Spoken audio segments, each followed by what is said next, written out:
자, 언제부턴가 우리 교육 현장에서 교권이 무너져서 교사들이 존재감을 잃어버렸다 이런 얘기들 많이 하죠. 그리고 더 이상 아이들을 교훈하고 책망할 수가 없어서 교실에서는 아이들이 하는 대로 수업 시간에도 엎드려 자는 아이, 누워 있는 아이, 별걸 다 해도 건들지 못하고 내버려 둘 수밖에 없는 그런 일들이 너무나 당연하게 여겨지는 그런 일이라고 합니다. 그런 가운데 우리가 다 아는 그런 뉴스가 지난 한 주간에 우리들을 참 마음을 힘들게 했죠. 초등학교 6학년짜리가 자기 선생님을 아주 그냥 심하게 폭행을 해가지고 입원하고 치료받고, 또 어떤 선생님은 자기가 근무하는 학교에서 목숨을 스스로 끊고, 이런 일들을 바라보는 우리들이 진짜 너무 마음이 안타깝죠. 자, 이것이 우리 지금 대한민국의 교육 현장에서 일어나고 있는 현실입니다. 오늘의 모습인 거죠. 근데 이런 안타까운 일들이 왜 이렇게 일어날까요? 그냥 어쩌다 있는 일이 아니라 다반사로 일어나는 일. 학부모가 교사의 뺨을 치고 교장실에 막무가내로 쳐들어가고, 아이들 수업 중에 교사들이 교실에 그 학부모가 난입을 하고,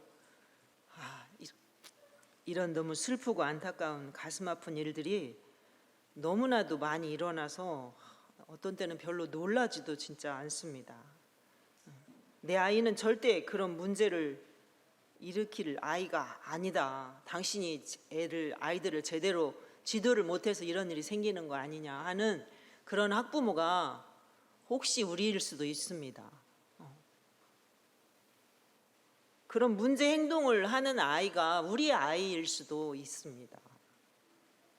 엄마들은 우리 아이는 절대 그런 아이가 아니라고 그렇게 다 믿고 있죠. 그래서 학교에서 아이들에게 문제가 터져도 내 아이가만 잘못해서 이런 일이 생긴 건 분명히 아닐 거다라고 하는 생각 때문에 그렇게 따지고 도리어 큰 소리치고 그런 일들을 우리가 볼 수 있습니다. 오늘 본문 들어가기 전에 제가 시편 14편 1절에서 3절 말씀을 한번 보겠습니다. 자, 우리 다 같이 한번 읽어볼까요? 1절부터 3절 시작.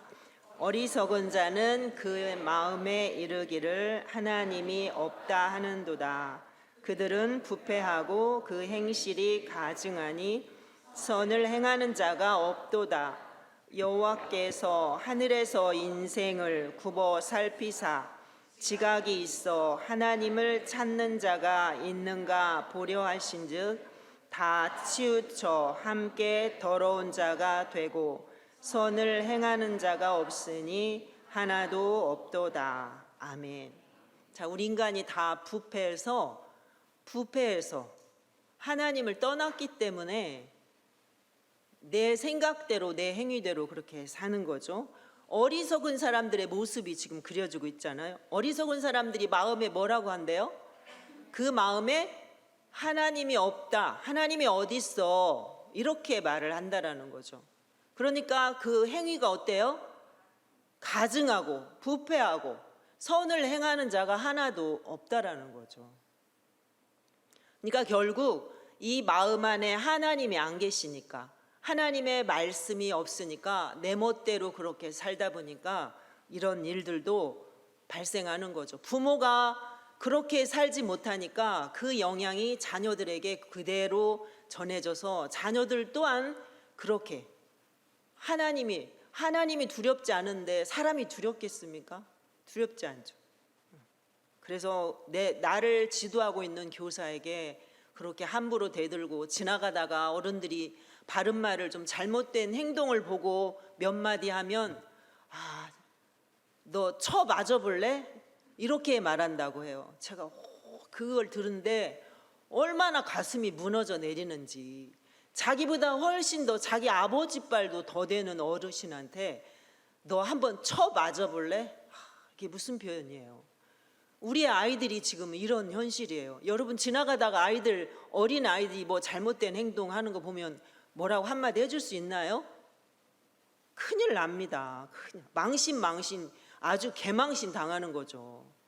내가 나이 먹은 사람으로서 어린아이들한테 그런 일을 당하면 너무나 진짜 망신이잖아요. 건들지를 못하는 거예요.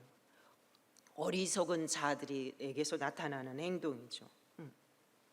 하나님을 두려워하지 않으니까, 그 안에 하나님의 말씀이 없으니까 그 행동 또한 가증할 수밖에 없는 거죠. 자, 이런 세대를 살아가고 있는 우리는 어떤 모습이어야 할까요? 이런 세대에서 자라고 있는 우리의 아이들을 부모들이 어떻게 양육해야 될까요? 이런 아이들을 맡은 우리 교사들은, 교학교 교사들은 아이들을 어떻게 지도해야 아이들이 바른 길로 갈 수 있을까요? 너무나도 어려운 지금 숙제죠.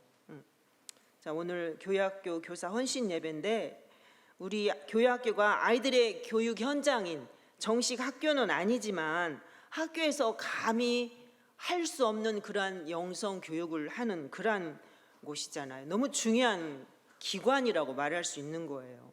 그래서 교학교 교사는 맡겨진 아이들을 위해서 그 아이들을 하나님이 기뻐하시는 그러한 사람으로 세워져 가도록 최선을 다해서 이 모양 저 모양으로 섬기고 그렇게 돌보지요.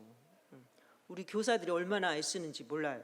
그런데 교학교 교사에게 가장 우선해야 될 것이 무엇일까요? 가장 우선시해야 될 것이 뭔지 오늘 14절부터 지금 말씀을 하고 있습니다.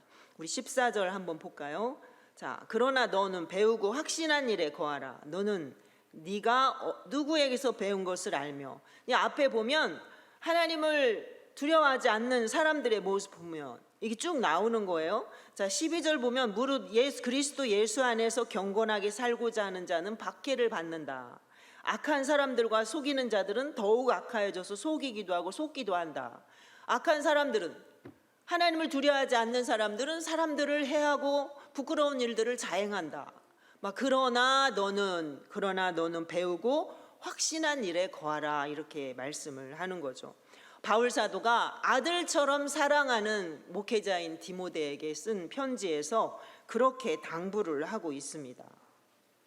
자, 배우고는 그가 어렸을 때부터 부모로부터 신앙 교육을 받았죠. 그리고 바울의 전도 여행 때 또 진리의 말씀을 전해준 말씀을 그가 듣고 배웠습니다.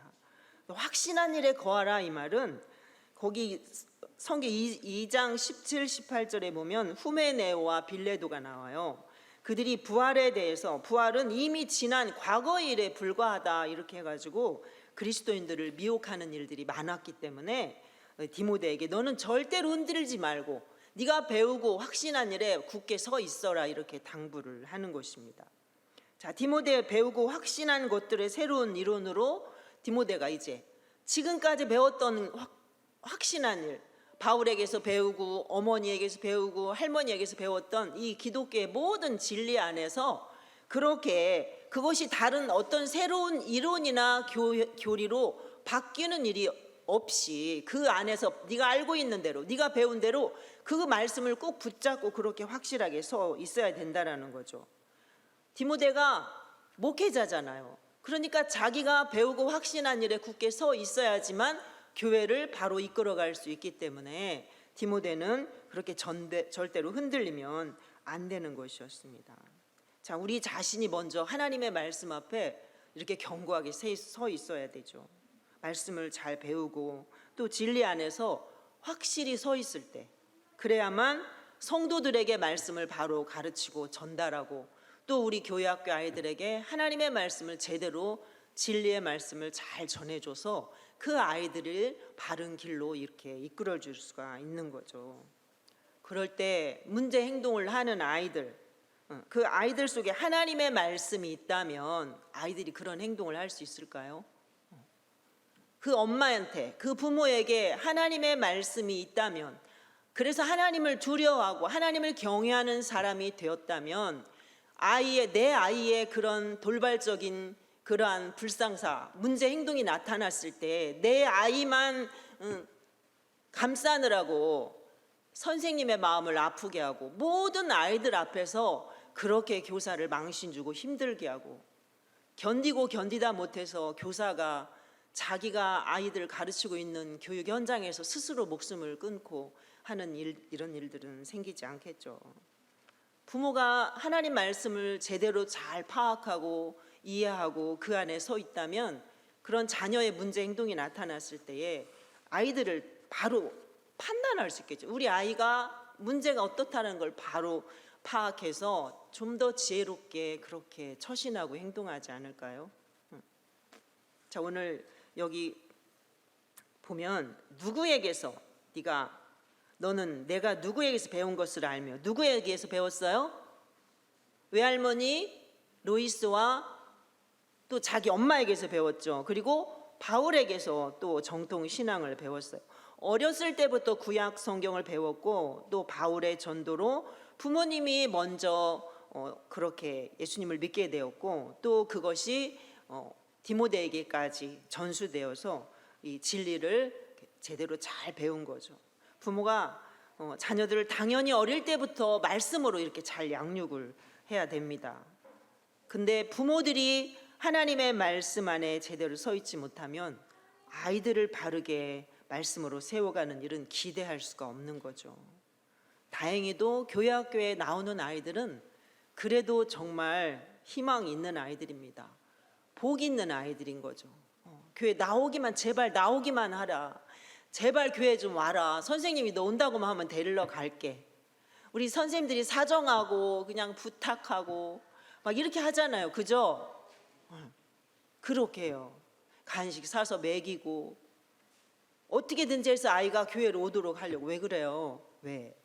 하나님의 말씀을 들어야 아이가 사니까. 학교에서는 할 수 없는 일이잖아요. 부모가 해야 될 일을 부모도 제대로 못해요. 우리 십계명에 보면 내 부모를 공경하라 이렇게 나오죠. 내 부모를 공경하라. 그런데 제가 이 말씀을 준비하면서 십계명의 말씀이 내 부모를 공경하라는 말씀이 지금에 와서 보니까 내 자녀를 공경하라 이렇게 바뀐 것 같아요.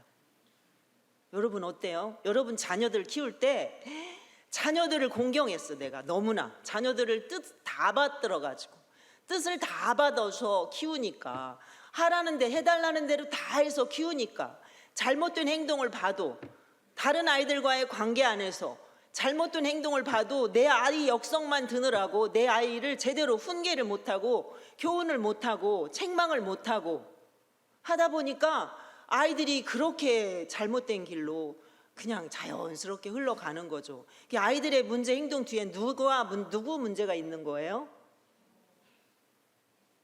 부모의 문제가 있는 거죠. 부모의 문제가 있는 거예요. 자, 우리 십계명 한번 볼까요? 오늘 십계명을 좀 봐야겠네. 자, 십계명에 제2는 한번 보세요. 성경 뒤쪽에 있어요. 십계명은 맨 뒤에 뒷표지.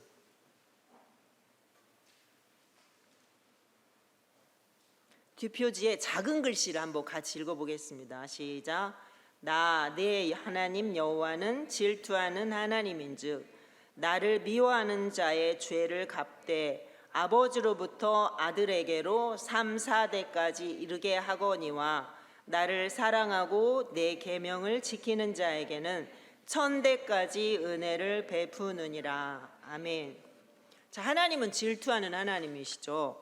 그래서 하나님의 계명을 지키고 하나님을 사랑하고 하나님을 경외하고 그 말씀을 따라 사는 자녀들 가정에는 하나님께서 1000대까지 은혜를 베풀어 주신대요. 왜 그래요? 부모가 하나님을 경외하면서 하나님의 말씀을 따라 사니까 자녀들이 그 부모의 모습을 그대로 본받아서 자녀들도 그렇게 부모의 영향이 아이들에게 흘러가는 거예요. 좋은 영향이. 그래서 아이들도 하나님의 말씀을 경외하며 하나님을 경외하며 그 말씀을 따라서 살고 잘못된 그러한 삶을 살 때 부모가 책망하고 지적해주고 그렇게 하다 보니까 계속해서 그 가정은 자손 대대로 하나님의 은혜 안에서 사니까 하나님이 1000대까지 은혜를 베푸신다 이렇게 말씀하시는 거예요. 자, 그런데 하나님의 말씀을 따라 살지 않고 자기 멋대로 살고 악을 행하는 사람은 어떻게 되는 거예요? 하나님이 3, 4대까지 뭐라고 하셨어요? 3, 4대까지 뭐라고 하셨어요? 다시 펴보세요. 금방 보고 잊어버리시나요? 3, 4대까지. 나를 미워하는 자의 죄를 갚되 아버지로부터 아들에게로 3, 4대까지. 죄를 하나님께서 3, 4대까지 갚으신다잖아요. 우리 하나님이 너무 사랑의 하나님, 너무 자비로우신 하나님이시라 죄를 갚는 건 3, 4대까지만 말씀하시고 은혜는 1000대까지 베풀어 준다고 하시죠. 그러면 아버지, 엄마가 잘못 살아서 그 죄가 자녀들 3, 4대까지 이어진다는 거예요? 부모가 지은 죄를 자식이 받아야 된다 이 말이에요? 아니잖아요. 아버지, 어머니의 그 좋지 않은 영향을 자녀들이 그대로 받다 보니까 그것이 계속해서 그 가정에 그 흐름이 돼서 그 영적으로 제대로 서지 못하니까 계속해서 하나님으로부터 벌을 받을 수밖에 없는 그러한 가정이 되고 만다라는 것입니다. 그러니까 먼저 부모에게 책임이 있는 거죠. 내가 하나님의 말씀 안에서 바로 서 있어야지만 자녀들이 올바른 길로 그렇게 세워져 가게 되는 거죠. 자, 그래서 오늘 하나님의 말씀이 우리에게 주시는 능력은 어떤 것인가 하는 것을 제가 세 절 말씀을 통해서 한번 살펴보려고 해요. 하나님의 말씀 우리에게 주시는 하나님의 말씀의 능력. 자, 15절 한번 읽어볼까요? 시작. 또 어려서부터 성경을 알았나니 성경은 능히 너로 하여금 그리스도 예수 안에 있는 믿음으로 말미암아 구원에 이르는 지혜가 있게 하느니라. 아멘. 자, 성경은 쉬운 성경에 그렇게 나왔어요. 성경은 그대를 지혜롭게 하여 그리스도 예수를 믿는 믿음을 통해 구원을 얻게 하였습니다. 성경이 사람을 지혜롭게 하니까 성경을 통해서 구원을 얻게 된다라는 거죠. 그 속에 지혜가 있으니까 하나님을 찾게 되니까 예수님을 믿고 예수님을 통해서 구원을 얻게 된다는 거죠. 또 시편 19편 7절에 보면 여호와의 율법은 완전하여 영혼을 소성케 하고 여호와의 증거는 확실하여 우둔한 자로 지혜롭게 하며 이렇게 말씀하십니다. 여러분, 지혜가 부족하십니까? 아이들 지도하는데 나는 지혜가 부족해, 그래서 못해, 혹시 이렇게 생각하시나요? 야고보서에서 뭐라고 말씀하세요? 너희 중에 지혜가 부족하거든 후히 주시고 꾸짖지 아니하시는 하나님께 구하라. 하나님께서 말씀으로 그렇게 우리에게 알려주고 계시잖아요. 성경을 많이 우리가 묵상하고 성경이 내 안에 말씀이 이렇게 있으면 하나님께서 우리에게 그렇게 우리를 지혜롭게 하는 거죠. 그래서 성경은 죄인된 우리에게 구원을 주시기 위해서 예수님의 구속사역이 그대로 다 기록되어 있죠. 성경을 통해서 예수님을 믿기만 하면 온전한 구원을 받을 수 있다는 것을 그렇게 말씀을 하고 있습니다. 자, 예수님은 구약 성경을 통해서 일관되게 말씀하신 것이죠. 자기 백성을 구원하실 그리스도에 대해서 성경이 다 성경을 딱 내용을 보면 누구에 대해서 기록한 거예요? 예수 그리스도에 대해서 기록한 거잖아요. 그런데 기록된 대로 예수님은 인간으로 오셨고 또 기록된 대로 예수님은 십자가에서 죽으심으로 예수님을 믿는 자들을 다 그렇게 구원받게 하셨습니다. 자, 두 번째 성경의 능력은 뭘까요? 우리 16절 읽어보겠습니다. 모든 성경은 하나님의 감동으로 된 것으로 교훈과 책망과 바르게 함과 의로 교육하기에 유익하니. 아멘. 모든 성경은 하나님의 감동으로 되었다 그랬어요. 하나님의 감동으로 되었다라는 그 원어는 하나님께서 호흡하시는 이런 의미가 있는 거예요. 하나님께서 호흡하시는. 그러니까 창세기 2장 7절에 보면 그 여호와 하나님이 흙으로 사람을 지으시고 그 사람에게 생기를 불어넣으니 생명이 되었다 이렇게 말씀하시잖아요. 그 생명이 된 것처럼 성경 역시 하나님의 호흡으로 지어진 것이라는 것을 그렇게 지금 말씀하고 있는 것입니다. 그러니까 성경 말씀이 살았고 운동력이 있어서 좌우의 날선 어떤 검보다도 예리해서 우리의 혼과 영과 관절과 골수를 어떻게 한다고 그랬어요? 찌르고 쪼개기까지 하고 우리 마음의 깊은 생각까지도 다 판단하신다 이렇게 말씀하시잖아요. 그게 성경의 능력이죠. 하나님의 말씀의 능력이요. 살아있어요. 왜? 하나님이 호흡하심으로 그 기록된 말씀이기 때문에. 성경의 저자가 한 신구약 40여 명 되는데 성경에 그 기록된 내용을 보면 처음부터 끝까지 한 줄기잖아요. 일관되잖아요. 기록자는 40여 명이 되었어도 왜 그래요? 원 저자가 누구니까? 하나님이시라는 거예요. 성령님이시라는 거예요. 그래서 성경은, 모든 성경은 하나님의 감동, 영감으로 되었다, 이렇게 말씀을 하고 있습니다. 그래서 어떻게 하는 거예요? 교훈과 책망과 바르게 함과 의로 교육하기에 유익하다. 하나님의 말씀은 우리를 교육하기에 유익한 말씀이 되는 거죠. 아이들이 선생님 말을 안 듣잖아요. 그런데 하나님의 말씀이 아이들 속에 들어가면 어때요? 아이들이 변하는 거예요. 왜? 하나님의 감동으로 지어진 하나님의 말씀이기 때문에, 하나님께서 아이들 속에서 역사하시기 때문에 변화가 되는 거죠. 자, 그래서 성경이 이렇게 하나님의 감동으로 되었기 때문에 우리의 모든 삶을 변화시켜 줄 수 있다라는 거죠. 그래서 하나님의 말씀이 우리로부터 멀어지면 안 되는 거예요. 교사는 특히나 하나님의 말씀을 우리가 잘 준비하고 있어야 되죠. 하나님의 말씀이 없이, 준비된 말씀 없이 아이들 앞에 서면 그건 아니잖아요. 아이들이 교회에 왜 와요? 하나님의 말씀을 들려줘야 되잖아요. 그게 핵심인데, 간식 좋은 거, 맛있는 거 먹이는 것도 중요해요. 좋은 데 데리고 다니는 것도 중요하죠. 그 교회 안 와도 그런 거 다 할 수 있는 거잖아요. 그 우리 교회에서는 반드시 하나님의 말씀을 그 아이들에게, 성도들에게 적절하게 잘 먹고, 또 들은 대로, 깨달은 대로 잘 소화하고 흡수할 수 있도록, 그래서 생활 속에서 그 말씀의 능력이 나타날 수 있도록 그렇게 진리를 선포하고 가르쳐 주는 것이 교역자나 또 교사들의 그 책임이라고 할 수도 있겠죠. 자, 세 번째로 세 번째 17절은 무슨 말씀인지 한번 볼까요? 이는 하나님의 사람으로 온전하게 하며 모든 선한 일을 행할 능력을 갖추게 하려 함이라. 아멘. 자, 하나님의 말씀이 교훈하고 책망하고 바르게 함고 의로 교육하기 유익한데 왜 그렇게 하냐는 거예요. 이것은 하나님의 사람으로 온전케 하기 위해서. 온전케 하다라는 말은 완전히 적합하다, 이런 의미예요. 완전히 적합한. 성경을 통해서 이 네 가지 주는 유익이 사람을 그렇게 어떤 일을 행하기에, 선한 일을 행하기에 완전히 적합한 사람으로, 준비된 사람으로 그렇게 만들어준다라는 거예요. 하나님의 일을 하는데 성경과 전혀 상관없이 살아가는 사람이 어떻게 하나님의 일을 할 수 있고, 어떻게 목회자가 되고, 어떻게 교사 일을 감당할 수 있겠어요? 또 성도들도 마찬가지인 거죠. 하나님의 말씀이 그렇게 사람을 변화시켜서 선한 일을 행하기에 아주 적합하고 준비된 그러한 사람으로 만들어 준다라는 것입니다. 그래서 그리스도의 몸된 교회를 세우는 그리스도인 그러한 교사들에게 아주 정말 필요한 그러한 말씀이 되기도 하죠. 자, 이것이 하나님의 말씀의 능력입니다.